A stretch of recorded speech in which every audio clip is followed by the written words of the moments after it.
Hello అండి, అందరికీ నమస్కారం. మన చందమామ కథలకు మనసారా స్వాగతం.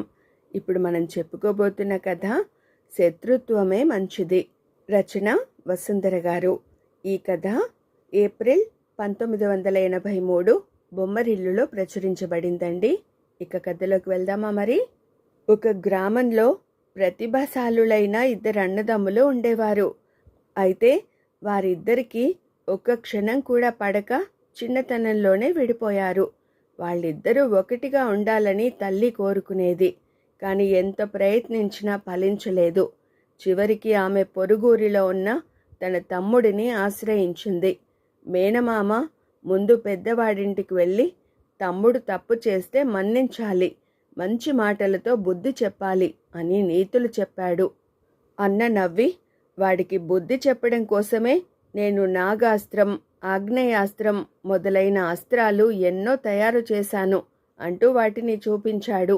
అప్పుడు మేనమామ రెండో వాడి వద్దకు వెళ్ళి అన్న గురించి అంతా చెప్పి, నీకంటే పెద్దవాడు, నువ్వెళ్ళి కాళ్ల మీద పడితే తప్పేం లేదు, మీరిద్దరూ ఒకటిగా ఉంటే అమ్మ నేను సంతోషిస్తాం అన్నాడు.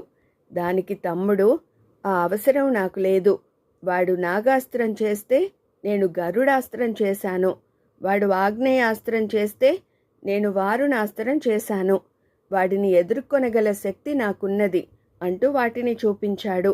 మేనమామ వాటిని చూసి కలవరపడి, ఇలా మీరిద్దరూ దెబ్బలాడుకుంటే మీ చుట్టూ ఉన్నవాళ్ళు కూడా నాశనం అవ్వగలరు అన్నాడు. నీకా భయం వద్దు. నా శక్తి అన్నకు తెలుసు, అన్న శక్తి నాకు తెలుసు. మా మధ్య పగ రగులుతుంది, కానీ యుద్ధం రాదు. నన్ను అదుపులో ఉంచడానికి వాడు, వాణ్ణి అదుపులో ఉంచడానికి నేను కొత్త కొత్త అస్త్రాలు చేస్తూ ఉంటాం.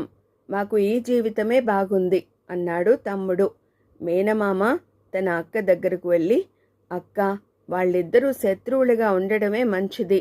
ఇద్దరూ ఒక్కటయ్యారంటే ప్రపంచాన్నే మట్టు పెట్టగలరు అన్నాడు. ఇదండి శత్రుత్వమే మంచిది అనే బొమ్మరిల్లులోని వసుంధర గారి రచన. మరో మంచి కథతో మళ్ళీ కలుసుకుందామండి. Thank you.